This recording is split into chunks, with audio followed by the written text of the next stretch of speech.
are मास 19 तारिख हूँ आमर बोर्ड परीक्षा मन अच्छे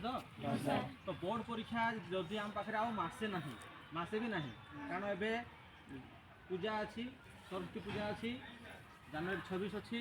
आम हाथ में एनुआल फंक्शन अच्छी 3टा फंक्शन अच्छी 3 दिन गले भी 9 दिन 10 दिन पड़ेगा एमती आम पाखे तो आम पाखे मात्र रहा 20टा दिन पाठ पढ़ी परीक्षा देवाई तो आम यदि पाठ न पढ़ा भलसे प्रिपेरेसन न करवा एग्जाम केमती लिखा बुझिपार तो आम समस्त अलुआ हो जाऊे सका उठुना के एबे अलग काम सब छाड़ी पाठ पर ध्यान देवा बुझीगला आम डेली केते पेज लिखुचे लिखुचे 10 पेज लिखुचे समस्त लिखुच किए लिखुच हाथ लगिल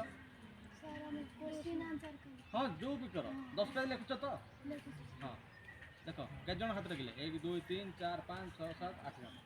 टोटाल आम क्लास रे आम 93 पिला अच्छा 93 पिला जो आम 10 जन लिखा आउ 83 तार तो किसी करना कौन करवा ताले कह तेना आज आम आउ थे शपथ नवा जे आज एबेठू आम आरंभ करवा पाठ बुझीगला आरंभ करवा ठीक है एबे जाइकी टाइम को वेस्ट करवा ना पाठ पढ़ा आ लिखा